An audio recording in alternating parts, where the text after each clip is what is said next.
Action News Jax presents Time for Change. Racism, Policing, and Reform in Jax. Hello and welcome to A Time for Change, Racism, Policing, and Reform in Jacksonville. I'm Tanika Hughes. I'm Rich Jones from 104.5 WOKV.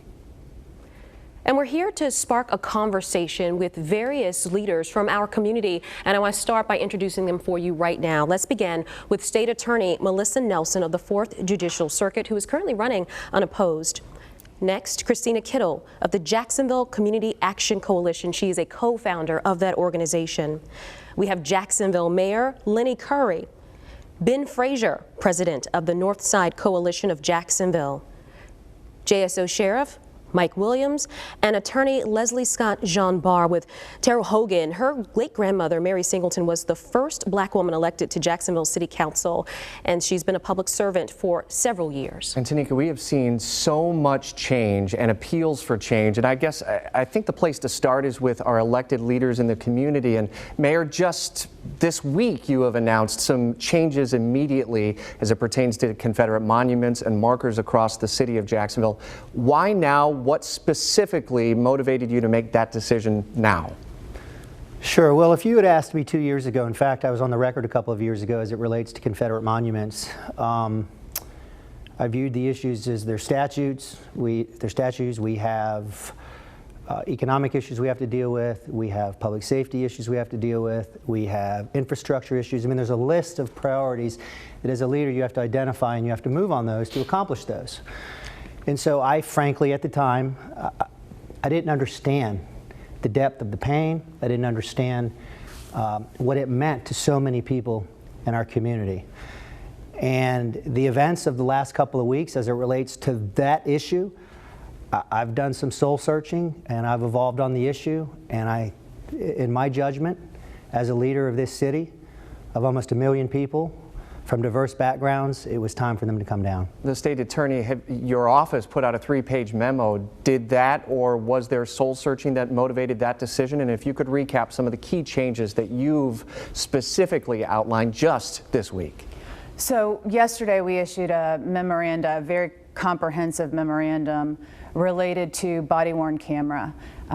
We have been inundated with inquiries from citizens, demonstrators this past weekend, the media, about how we investigate officer-involved shooting incidents and how and when we release body camera footage.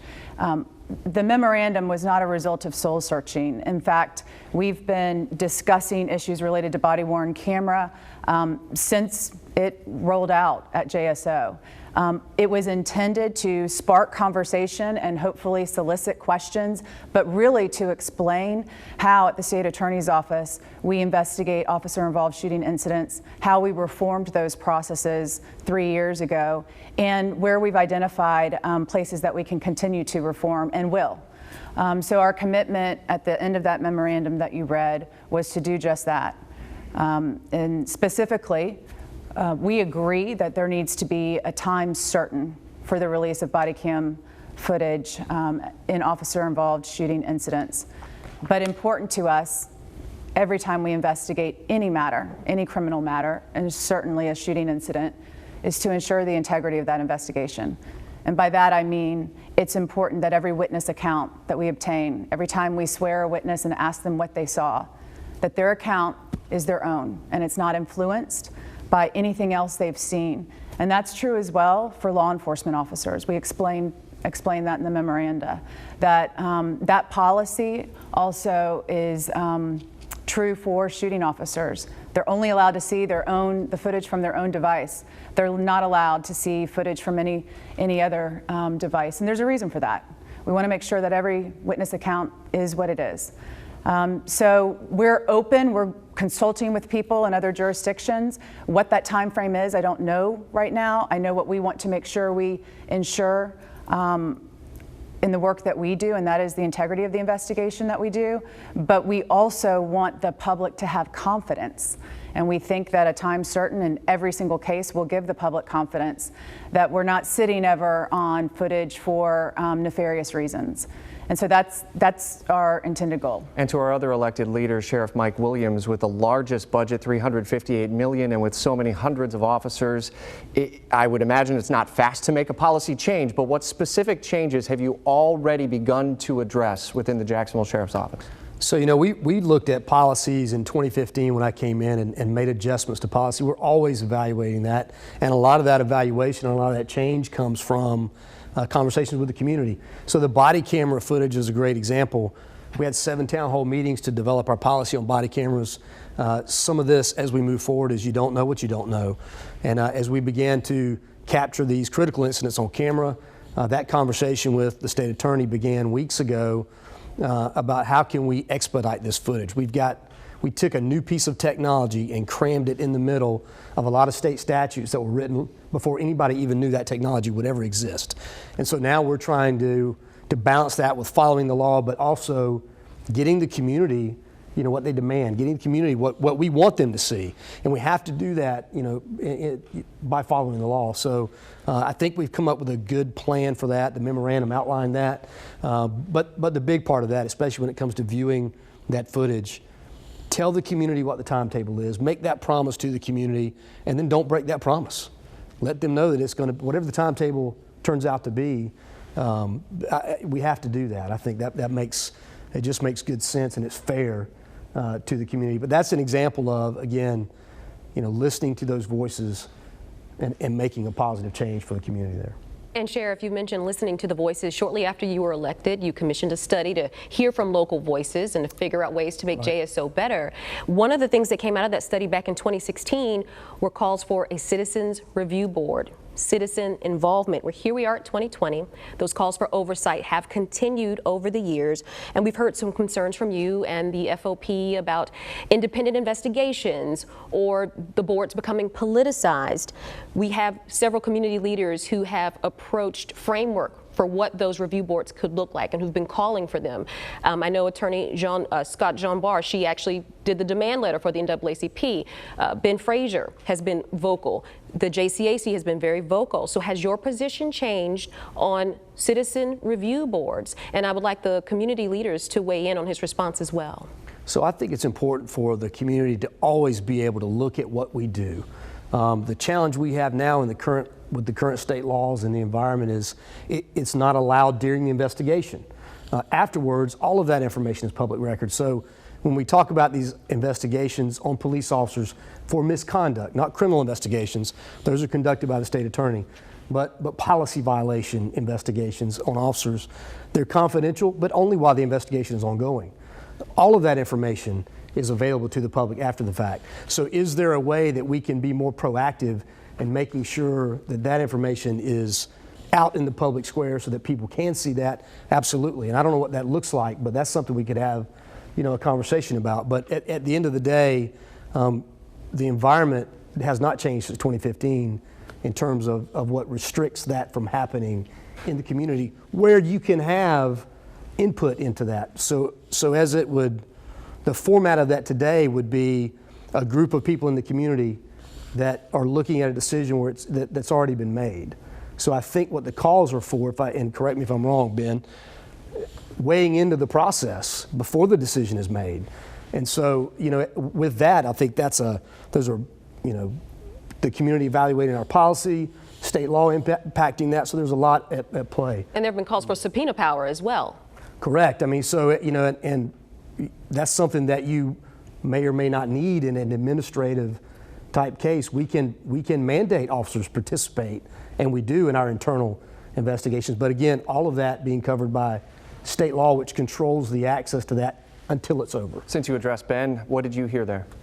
What I'm seeing here with regard to this conversation right now is that we're rambling and we're all over the place.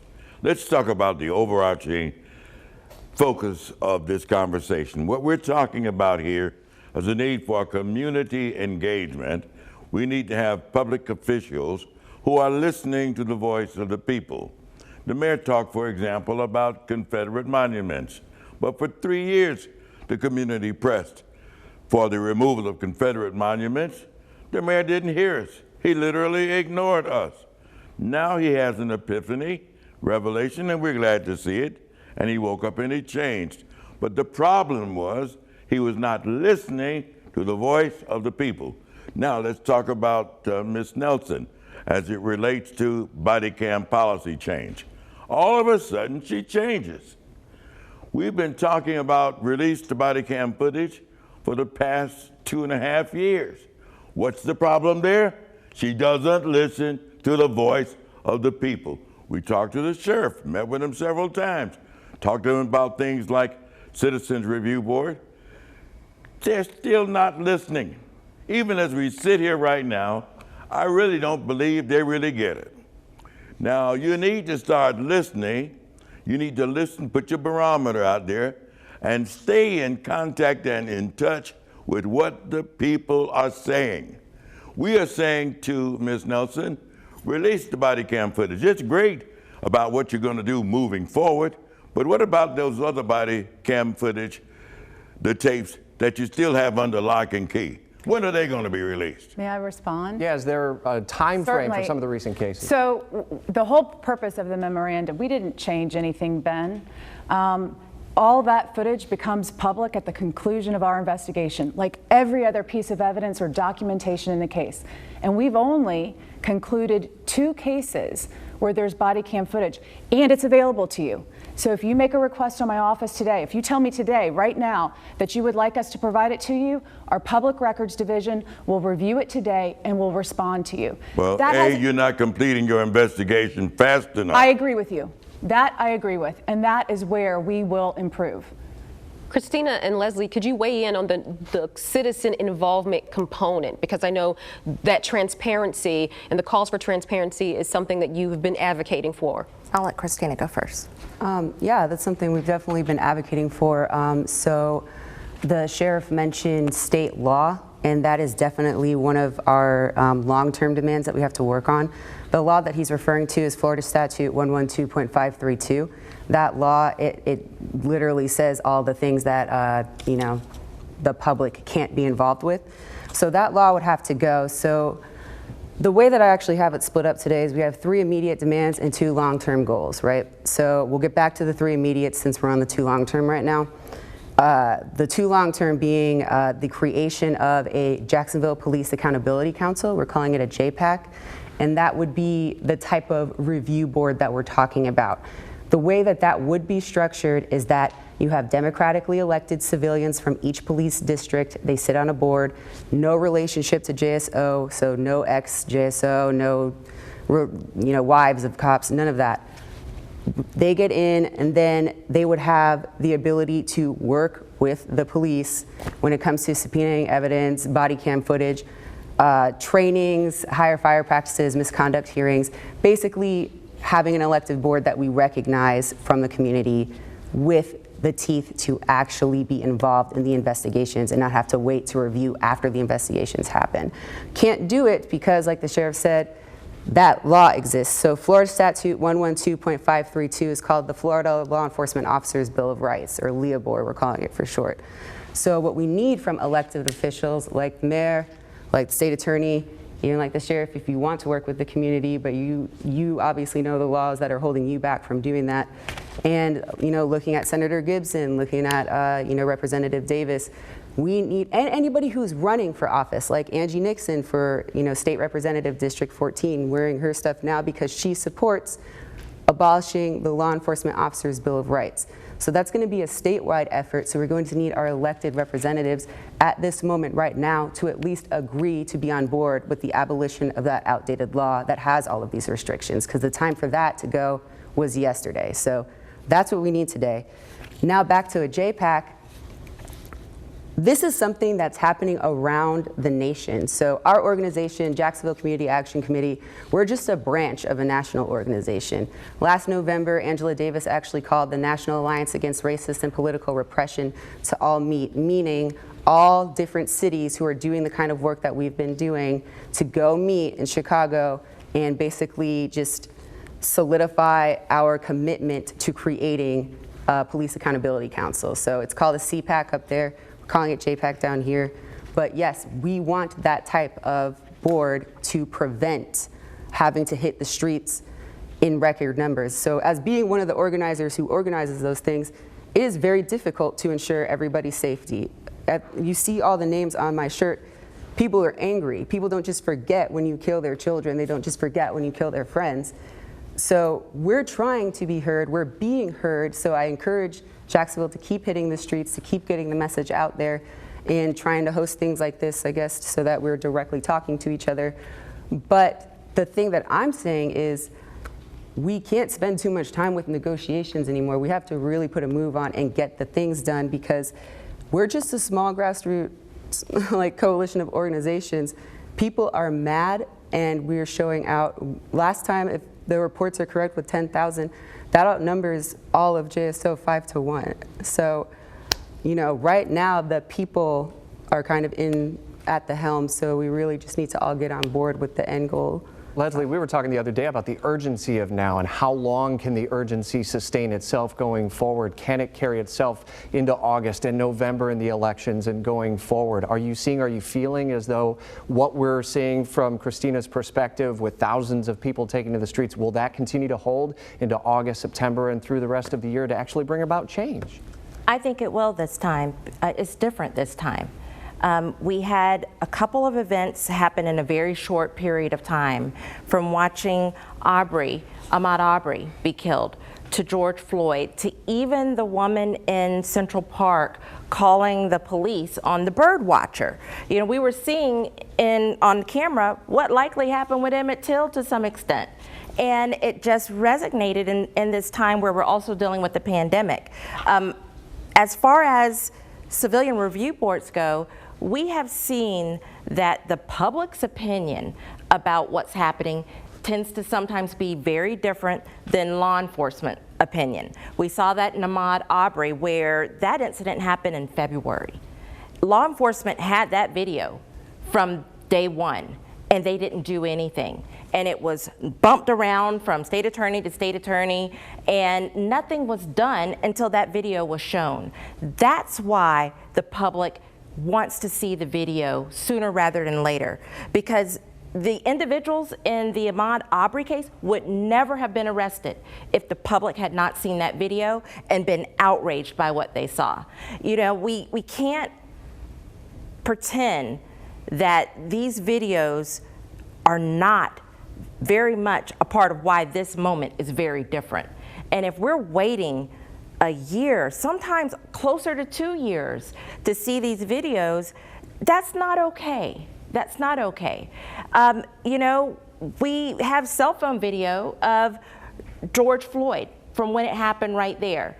I'm pretty sure Minneapolis can still do an investigation into those officers, and on an administrative level as well as a criminal level, even with that video out in the public. So I don't think it matters what's pending. Right. Put the video out. That is what happened. Let the public decide. Sheriff, do you see video as being a threat or a transparency tool that can be used? Not body camera video, but cell phone video. Sure. I mean, that was one of the conversations we had when we talked about bringing body camera video to the agency. You know, everybody's recording nowadays. There's no reason to hide from video. It absolutely is a transparency tool. So, but there are challenges to that. As you know, I would agree. You know, the South Georgia agency that had that video, they should have responded a whole lot quicker. I mean, and you can use, there's examples from around the country. And as we have these conversations, not that we don't pay attention to what happens nationally, but my focus has been in these last couple of weeks, let's talk about our community. Let's talk about what's happening here, how we can fix things here. That's really where the change is going to begin. If we're going to impact nationally, it's all going to get pushed down to the local level. So having these conversations are very important.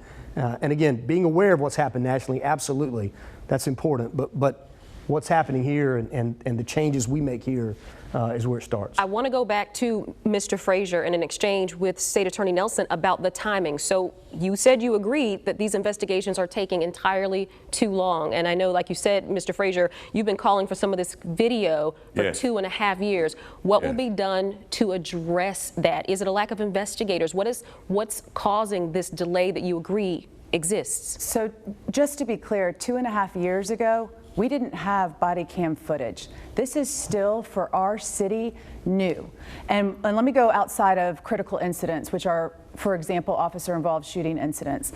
Our lawyers are looking at hours of body camera footage every day, because now it's a part of every criminal case that comes across their desk. But as it relates to shooting incidents, it's so new, we've only had 2. And so, to your question about why is it taken so long, I would say this, frankly. Our investigations, there's a lot that goes into them. Some are more complicated than others. Some, because of the camera, we can immediately see what happened. Others, there might be a multitude of witnesses that we have to both identify and interview. So some take a long time and longer than others. I am committed, though, Ben, I completely agree that we at the office are going to, when we changed our policies 3 years ago, we did not prescribe a time by which an investigation should be completed. But Ms. Nelson. Yes, sir. We understand that what you have to do is balance the integrity of the investigation against the public's right to know and call for transparency. But what we don't want to become embroiled in right here is political rhetoric and idle talk. We want those body cam videos released. That's all it is too. You figure it out. You hire whoever you need to hire. You get the job done, because that's what we hired you for. So I hear that you agree that we have to ensure the integrity of an investigation. And Leslie, I actually agree with you as well. It doesn't have to be. The way we have functioned historically for the 2 cases is that everything becomes public at the conclusion of the investigation. That's by state law. So we're also, just so you know, receiving advice from the Attorney General about whether or not body camera footage, while we know it's subject to public record, if it falls under the exemption, this is too in the weeds for, but we are seeking, we're both consulting with people out of our jurisdiction and seeking advice from the Attorney General's office. I agree with you, Leslie, it doesn't have to be at the conclusion of an investigation. We can do it sooner, but it has to be after time, Ben, for us to make sure that we have done our due diligence. Ms. Nelson, all due respect, what we're telling you, stop making excuses and get the job done. Will you advocate for change, Melissa, at the state level? Do you support the change, and will you advocate for it? I mean, I'm leading it right now. And the sheriff's office, we were having multiple meetings. I will represent, we both want what you all want. We do. That's the truth. But we want to ensure that before, and by the way, we're talking about the integrity of the investigation. There are other issues attendant to the release of body cam footage. There are people's families that we have to speak to. You might have seen. Well, that was going to be why didn't you get the change done? You should actually, you know, regarding the integrity of the case, the family should be, if not the public, the only other eyes that see that. Because I know if you killed my child or anyone that I'm related to, the closest person I'm related to on here is the first name you see, who was shot in the back of the head. There's no footage, but if there was, the family should be able to see it. So I really think that should be an immediate change, because I have read the law that you're talking about extensively, and I know exactly what's holding you back in Statute 112.532, which needs to be abolished. So, I think an immediate demand could be that you at least show the mothers who are begging you, so that they don't have to get our organization, to get the community, to get a bunch of people protesting, to just have access to that. I think that's something that's fair, especially since the cops usually don't get indicted and are still out patrolling. We have 5-time killer J.C. Nobles still out there. We have Tyler Landerville, who killed Fraternal Bing, who's on this shirt. We have him who killed a homeless man in 2019. And then we have him who kicked the teeth out of Brittany Williams, who you also need to drop the charges on, because she got charged with battery on a law enforcement officer. Well, why don't we get the sheriff to respond to some of those? What about J.C. Nobles, who has been involved in 5 police-involved shootings? Why is he still working for you? So every one of those investigations, every one of those cases, and that's a great topic to say, this is a trigger point, let's look at that officer. He's had 5 officer-involved shootings. Every one of those is investigated independently. And so he's been cleared in all of those cases. Independently by who? By the state attorney's office. And has any officer ever had charges brought against him for excessive force Yes. or killing someone? Yes. So, Leslie, since I've been in office in 3.5 years, we have prosecuted 35 police officers. Prosecuted them. But for what? From For the what? gamut, For what? of excessive use of force to crimes involving dishonesty, to petty crimes like misdemeanors. But yes, so 35. And in addition, as you well know, 3.5 years ago, we instituted a Brady list, which had never been, we never had before, to ensure that we, as the state attorney's office, are staying true to our obligation to the defense bar about making sure we are turning over officers who either have bias because they have pending charges or perhaps credibility issues. Ms. Nelson, do you understand that the community does not trust your relationship with JSO? Do you understand that? I think that's unfortunate. Yeah, but it's the truth. In other words, there are those of us who believe that when it comes down to police misconduct and an investigation, that you should recuse yourself.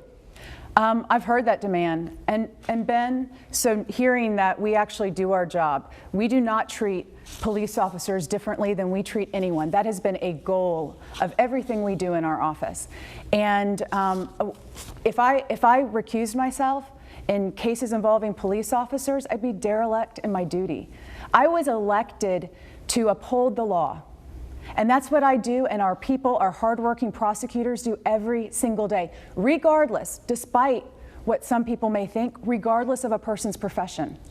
We stood up a human rights division with and you know the division chief of that human rights division, Octavius Holliday, with the goal of in providing trust to the community. But you know what? When you appointed Octavius Holliday, Steve Zona complained.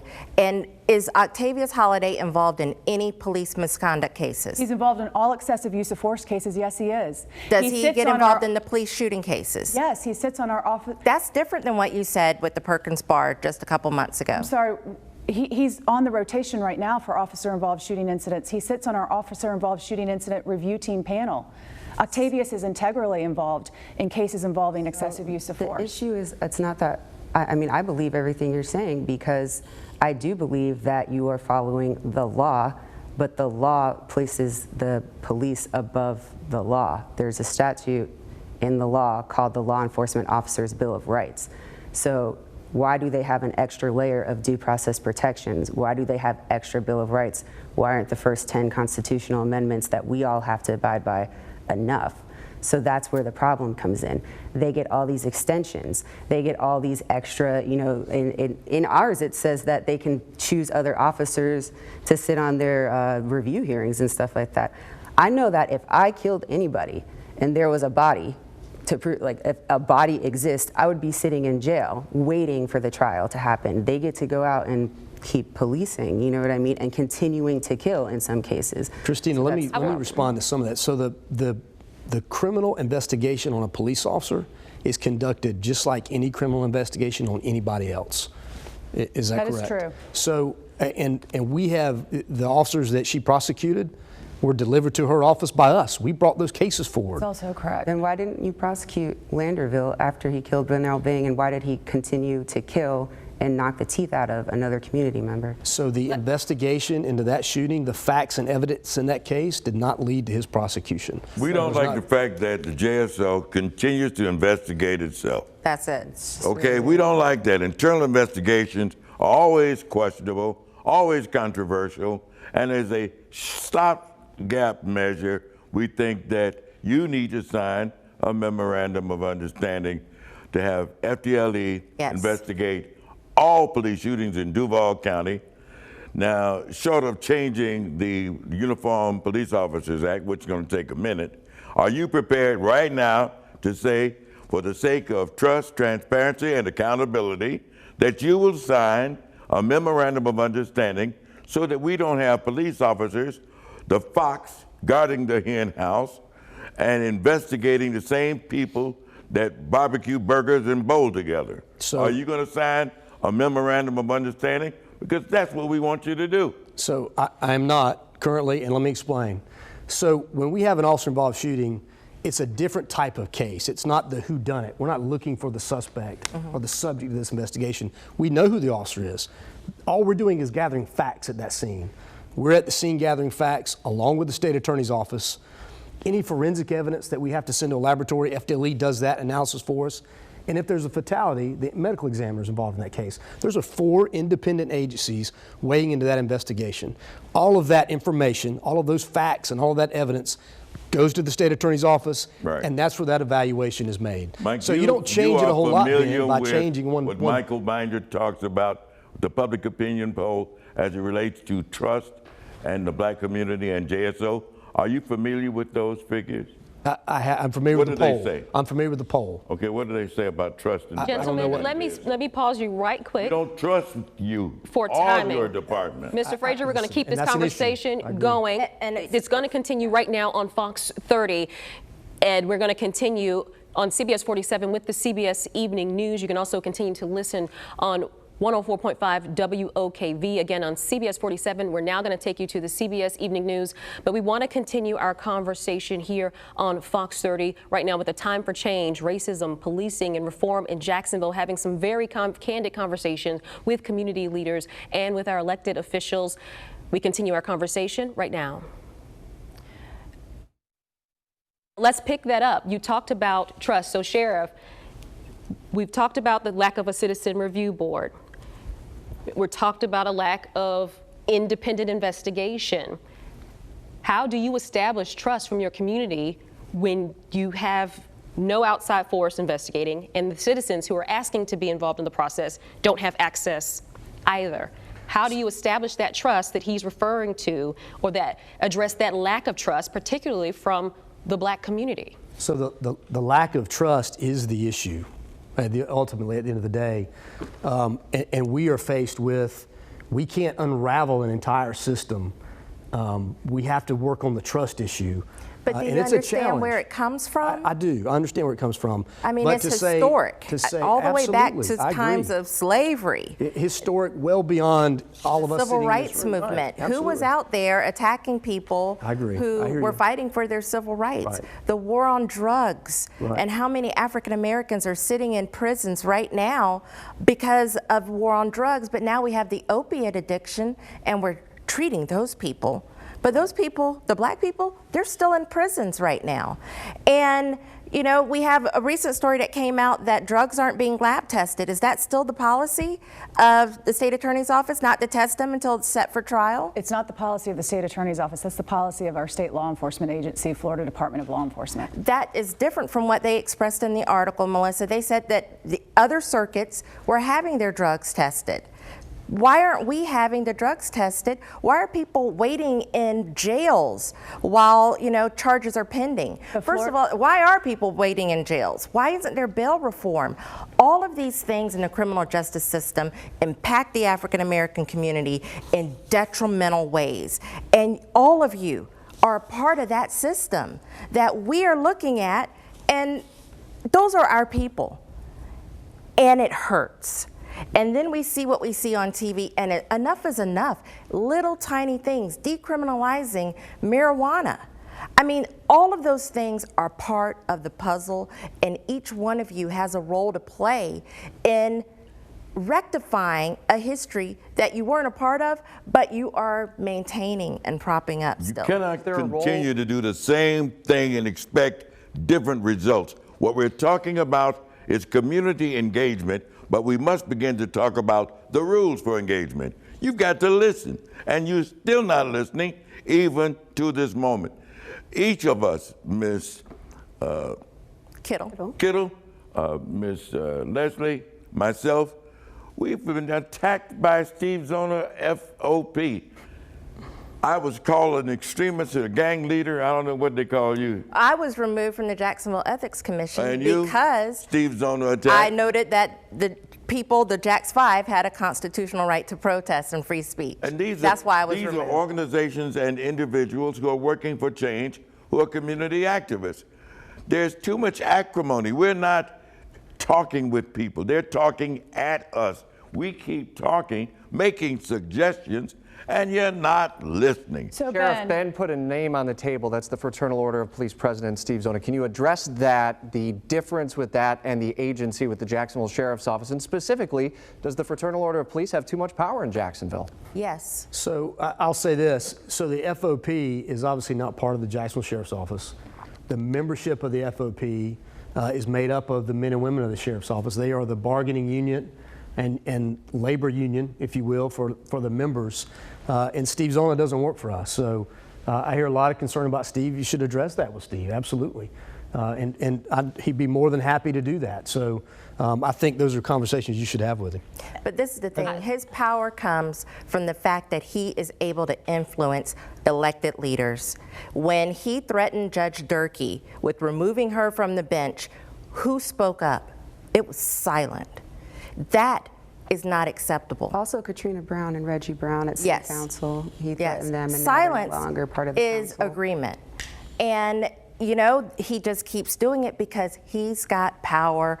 Because of the FOP and their political influence, he has power over elected officials, and they say nothing and they do nothing. They give him, you give him his power. That's why we're talking to you. Mayor Steve Curry. Zona doesn't have power by himself. Mayor Curry, I'd love for you to jump in. I know you were. Yeah, a couple of things. Ben, yes, people have called you terrible things, many of you up here. Our state attorney, our sheriff, myself, we've been called terrible things. We're going to have to accept that. I don't like it. But we're going to have to accept it and not react to it if we're going to work together and affect change. We can't sit here and I can't harbor ill will because of some of the things that people have said about me, my colleagues, and all of us up here. But I will say this, as there are real issues that I've heard you guys discussing about criminal justice reform, body cameras, policing, 1 million people in this city, as I said when I opened, a lot of voices. But to suggest, and I'll speak to my two colleagues, that they haven't heard the voices over the years, I remember when Melissa ran. Juvenile justice reform as an example, real change there, real work as an example in her office. Our sheriff, when we started a conversation about body cams, a reminder, there were no body cams when we took office. And when the voices started to speak out about wanting body cams, there were many voices that said there's no way this newly elected sheriff will support this. There's no way the FOP will support this. We're less than 5 years later, and we have body cameras because people listened to the voices, and that's why we're having these discussions. Mr. Mayor, all due respect, Let me finish. No, body cams are a joke in this city right now. They are a multi-million-dollar-a-year joke. I didn't interrupt you. Yeah, They are tools of injustice, not tools of justice. Ben, hang on Mr. one second. Frazier, let's let him the mayor finish, please. So, thank you. Thank you. Respectfully, thank you. Yes, so body cameras, voices expressed that wanted body cameras. We're now working through, our agencies are working through the issues with those body cameras. So, not discounting the issues we're discussing here today. That's why they're here and we're all here. But it is disingenuous to suggest that policies have not been implemented by this state attorney and this sheriff because they've not listened to voices. That's just not true. Okay, Mr. Mayor, I listened to what you had to say. My response is hogwash. We talked with the sheriff about these body cams before you bought the first one. We explained what our concerns were back then. The sheriff agreed that the body cam policy would be in line with civil rights principles, which calls for the release of those tapes to the families of the aggrieved and to the media. That has not been the case. That, in fact, is disingenuous. Well, let me answer that. So we release body camera footage every day. There's a lot of body camera footage that is public record. The issues that we're talking about impact that discussion or that point that you just made. And it is new for us. We're continuing to work on it. We promise that we will. The release of this footage will happen. It absolutely will happen. That's why we have the cameras. We certainly did not spend taxpayer money on the cameras, go to DC and get $1 million for our body camera programs from the Department of Justice so that we wouldn't share the video. But we've got to work through the legal parameters and the legal challenges to do that. We're this close to having a pipeline of video rolling all the time. And so, to say that they're not coming out is just not true. They are coming. We've just got to, again, follow the law and get that video out to the community. Yeah, and just, it will happen, but not because of y'all, because of the people pressuring y'all to make Christine, I disagree. It was always going to happen. It really was always going to happen. But what I'm saying is it's just not on your time anymore. It needs to be faster, and it needs to be more of a priority. And I understand the law, which is why I brought it up as a point of understanding, which is why we need to also work on abolishing that. But all I'm saying is, as one of the organizers of these protests, to keep them safe and peaceful, we're getting more and more people out, and they're getting more and more antsy, and they're getting more and more angry, and they're getting more and more distrustful. So something's going to happen, and it's going to happen soon, because you got a city that is, there's a reason why we're not Minneapolis right now, but I don't know how much longer we can keep it that way. Can we talk about the protesters? What about the protesters? Yes. And are you going to drop the charges against them? They were trumped-up charges to begin with, unlawful assembly. They were practicing their First Amendment rights. Are you going to drop the charges against the protesters? Please, you can answer this for me in about 2 seconds. Yes or no? Ben, I'm going to have an announcement by the end of the week. Okay, we have a lawyer who's the head of our misdemeanor division who's looking at all of this. And as you know, there's a lot of surveillance video. We haven't even been able to obtain all the body camera footage from last weekend. But I will be prepared to make an announcement by the end of the week. I want to jump in here with a question for the mayor. Let's talk about the budget. You mentioned off the top of this program the budget for JSO. How much of your budget will you be willing to direct more for community policing? And also, what specific investments are you willing to make to support communities of color? So the first part of the question, as Sheriff and I have had, you've been working on community policing, I know, since we've been in office together. So the budgets that now go to JSO are a part of those efforts that you've made. And let's be clear about something. The budgets that I've put before these city councils that have included the hiring of police officers, which I stand by, have all been voted on 19-0. So no individual members of city council should be able to rewrite history. They've all supported these budgets. 19-0 when we've added police officers. Budgets with other investments have been pretty close to unanimous as well. We've invested in prevention and intervention in my budgets, and will continue to. If you look at the infrastructure investments, the year before I got into office in this city, they were less than $20 million, which means we weren't investing in neighborhoods that had been left behind, broken promises in consolidation. Almost $200 million last infrastructure investment that is invested in council districts all over this city. Not sexy projects, but projects that matter to neighborhoods. You got a long way to go when you've not made these investments for decades. I stand by the fact that my budgets care about everybody in this city, every neighborhood in this city, and every person in this city. Leslie, I do want to ask a follow-up question on that budget point. One specifically that comes to mind is the mayor referenced all 19 council members. What's being done from the community level to lobby above and beyond the sheriff, but specifically to every individual council member to try to drive more scrutiny surrounding the spending? So, yes, they all voted. They're all culpable. That doesn't mean that it was great. They're all responsible. And at this point, where we are, our elected officials have all failed us, every single one of them. And Melissa, I appreciate what you've done with the juveniles, definitely. Mayor, I appreciate what you've done with the monuments. But when you said that, what I heard is, y'all should be happy. No. That's what I heard. Y'all should be, that should be enough. Like, why are y'all complaining? That's not what I meant. You know, why are y'all complaining? We've done this. But how many juveniles are still in jails and prisons from before? What are we doing about them? You know, there's a lot of repair that needs to be done. We're talking about 401 years of suppression, oppression, racism, discrimination, and it's going to take a very comprehensive effort.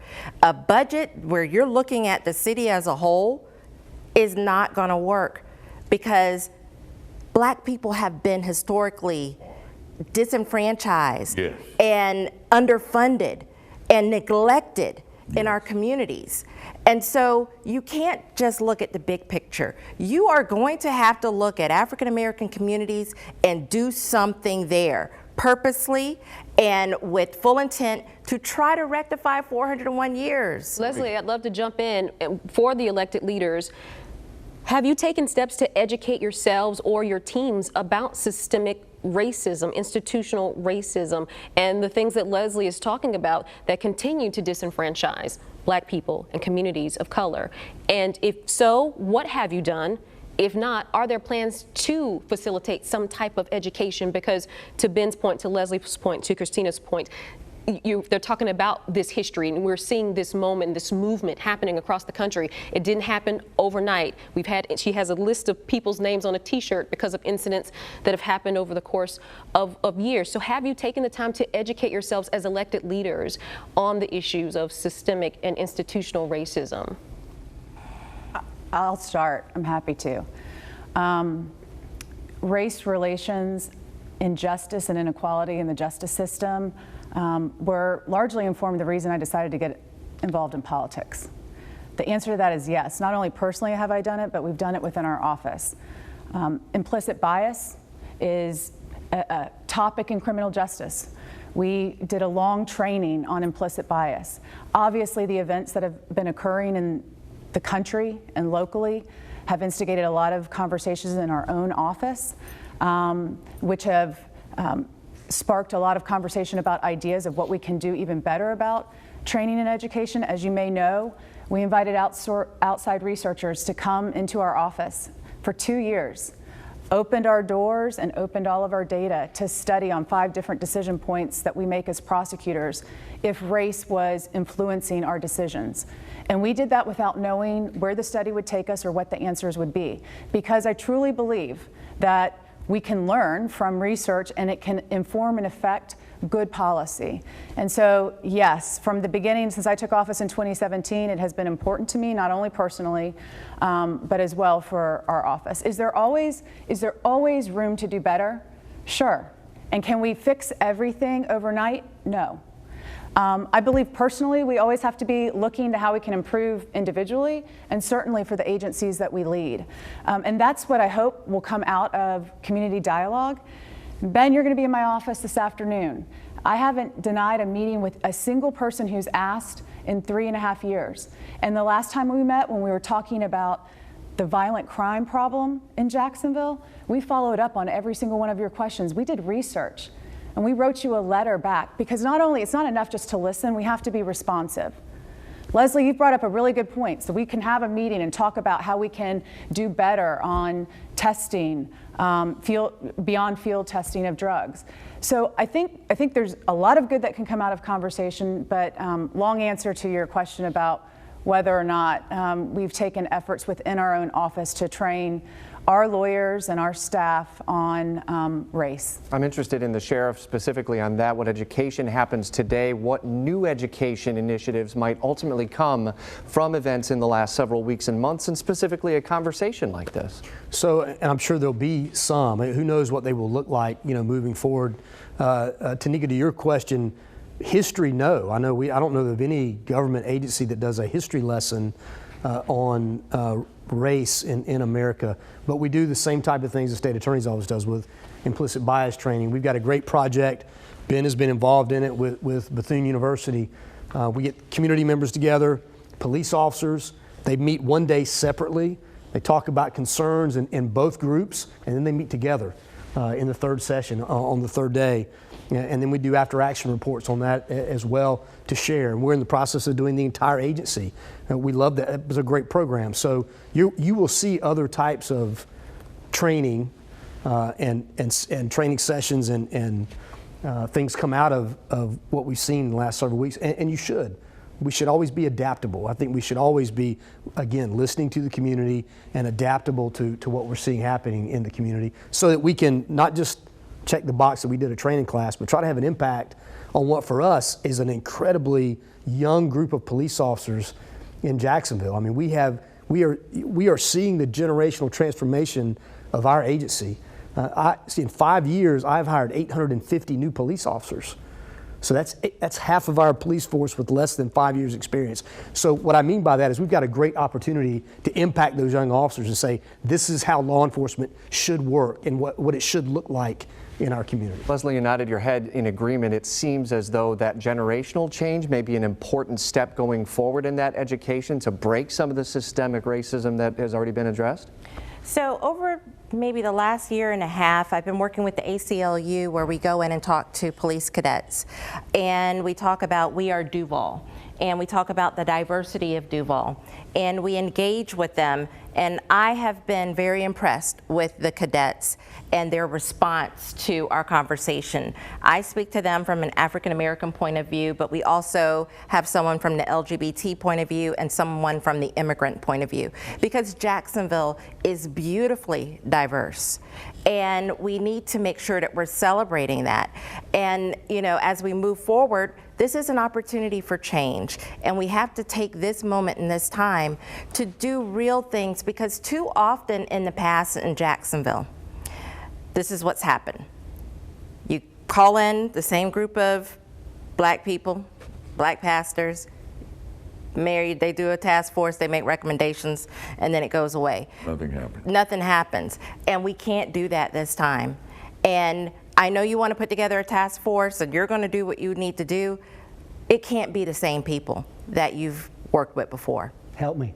It needs to be people like Christina and Michael Sampson and the people who are out there protesting. It can't be the same people that have been there before, because we don't trust them anymore either. Help me with that. Because, you know, I mean, that's just the truth. It's been happening for decades, not just with you, but decades. This has been the revolving door of let's get together, let's talk, and then wait until people kind of quiet down and we do nothing. So the question is, where do we go from here? Well, I think that's a valid point. So I'm a teacher, and I definitely have patience for education for the children. However, we're all grown, and I think you know, the trainings are great and everything, but it's about materially compensating. So reparations was never a thing, so I think it's time to start with that now. And we can go back to the budget discussion, and you can correct me if my math is off, but I think JSO makes about 40% of our city budget as it is right now. So that's 40 cents for every city dollar going to JSO around. Our proposal is to create a people's budget where we cap JSO's portion of the budget at 20%, so cut it in half. They already have the body camera footage, they have all the fancy stuff, you hired all the officers, now cut it to 20%. And also, you know, there was an article that came out, they have 83% unsolved crimes, so the money's not helping them solve crime, so they shouldn't be getting any more. In fact, take away about half of what they have and then reinvest it into the community. Some of the ideas that we had as an organization was, you can create public works programs for living wages, so you're creating jobs by creating better parks, building up infrastructure in areas that need it, so with a focus on the communities that need it. My neighborhood is a flood zone. If it rains, we're done.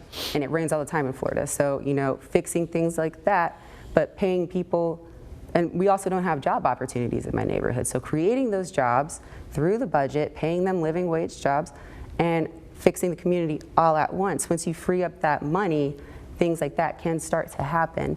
So instead of policing our neighborhoods as reactions to when crimes happen because we're living in poverty and desperation, we can start being proactive and preventative by fixing the root issues. The other things we can do with, you know, opening money like that is we can, you know, I want to talk about the black transgender deaths that happened a while ago. Our organization asked that JSO adhere to Matthew Shepard James Byrd Jr. law, just to protect, or just to find the actual people, which is if they're transgender, whatever the community knew them as is how you have to investigate. Otherwise, witnesses have no idea who you're talking about. Nobody knew. I didn't even know the article was about Celine Walker because I had no idea who Cedric Walker, a black man, was. So things like that we can start, but you know, the point of it is if we have money, we can open up centers and shelters for transgender individuals in Jacksonville because there's clearly a need there. So it's about reading the community, seeing where we're struggling, seeing where we need money. We don't need money for more policing, but we need money in other areas. So the other thing you could do also is gentrification is a huge issue in our communities. So we want businesses to come in, definitely. We don't want to just be left in food deserts. We don't want to be dead zones, but maybe coming up with a system that kind of prioritizes people first who have zip codes of that area if they're business owners, and then also putting rent caps so that the rent doesn't spike every time we build up a neighborhood, and then all the black people who've lived there forever just have to keep moving out to the outskirts more and more. So I mean, that would be my suggestion. I would like for the mayor to jump in on that, because she's addressing, you talked about some of the investments that you have made in your time in office, and she's addressing some of those institutional and systemic issues that we have in many of our disenfranchised communities. And I want to go back to the question I asked about that education process. You said, as we started this conversation, about your mind changing on the Confederate memorials. Was that a part of a process of education? Did you just change your mind? Are you willing to take any additional steps to educate yourself to be able to address some of the needs that she's pointing out, and specific needs, as Leslie mentioned, for black communities? Let me answer specific needs, and then I'll go to the evolution, the personal evolution. Leslie, you're both saying the same thing about big picture. You're right. I alone in my office cannot understand the priorities of different neighborhoods. Mm-hmm. And while I could sit here and name off some projects that we've done in predominantly African American districts, I'm not going to do that, because you may think, well, I'm looking for an attaboy. I'm not. There's a lot of work left to do. But here's where I can use the help. And some council members do this. I need council members to work with you, to then get to me, to us get together. Give me specific projects. I heard you name some things today. Give me specific projects, and then let's figure out how we can pick some and try to work through them and get them in the next budget. I'm open to that. That is real progress. That's real authority that I have, that I can present to this city council in the next budget. I know there were some African American community organizations that presented a proposal for addressing COVID-19 in the African American community, a very comprehensive plan. And I don't know what happened with that, but that came from people who are in the community. I don't know if they presented it through a council member, but I know they presented it to your office. It's little things like that. Health, and you're looking at the budget, and this is what it's meant. The phrase defund the police is very misleading. It doesn't mean that we're trying to get rid of the police. It's just, if you're looking at 40% of the budget going to JSO, that's basically the city, us saying that 40% of our problems can be handled by a badge and a gun, and that's just not what was intended for the police. We want the police to focus on what police should be focusing on, which is crime.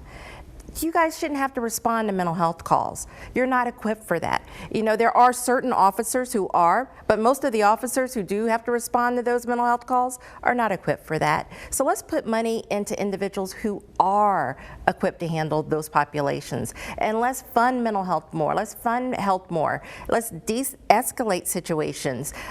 We're all kind of the same age. We didn't have cops in our school.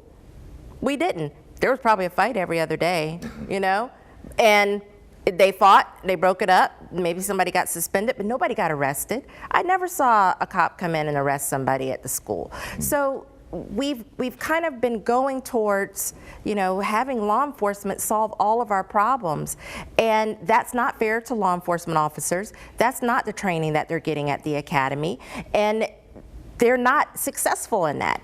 And it's taking them away from what law enforcement really should be about. As we begin to wrap up the conversation, this is a conversation that could go on for hours and hours, and we appreciate the time that everyone has made available to starting the conversation. But I'm looking for a commitment, and I know my colleague and friend Tanika is looking for what else can be done in the community. So to the elected officials, whoever wants to start first, is there one thing that you can commit right now that over the next 3 months you're going to be addressing, something specific, something tangible that you can then look at and say, this has been done, and this is addressing the issue right now?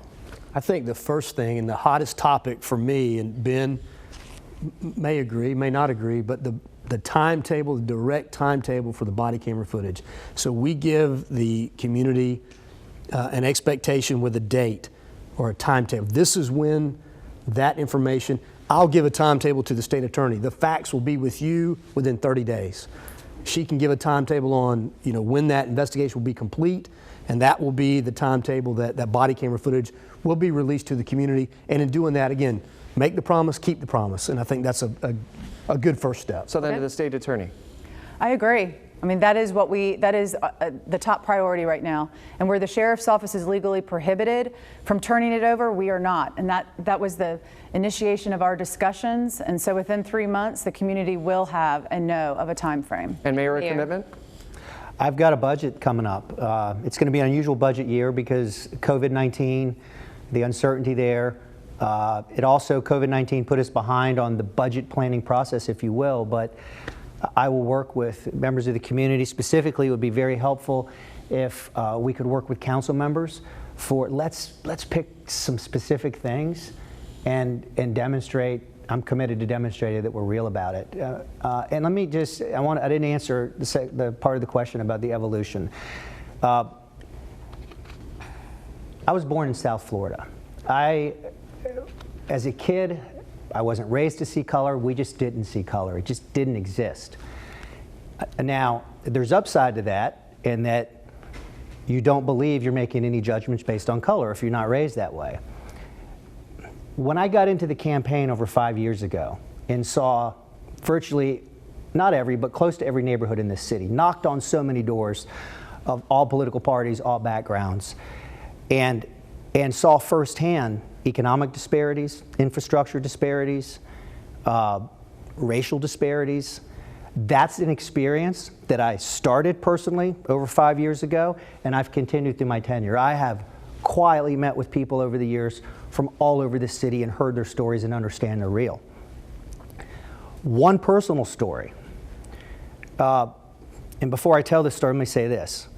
I have never walked through a neighborhood that's predominantly white or black and felt like anybody was looking at me suspiciously.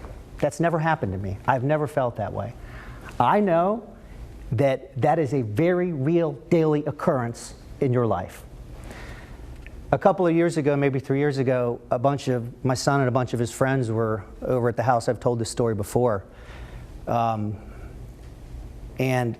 one of his buddies, he's 12 at the time, African-American friend, and they're in the backyard, it's getting dark, and they're running around jumping fences. They're just being boys. And it dawned on me that, oh my gosh, my son's friend may be running through somebody's backyard, and because of the color of his skin, and I had to pull those boys back into the yard and ask them, without explaining why, because I was embarrassed to explain why they needed to keep it close. So I say that because our experiences help us evolve, and I'm committed to that evolution. We appreciate all of our guests today for sharing your voices, and we hope to follow up with each of you. It sounds like that the dialogue has started here. I know you guys have had conversations over the years. We're going to follow up on the commitments that you're making, and we hope to follow up to find out if you are going to include more diverse voices in these calls for tangible, sustainable change. And we appreciate you all for being here and being a part of this conversation, and thank you all so much for watching.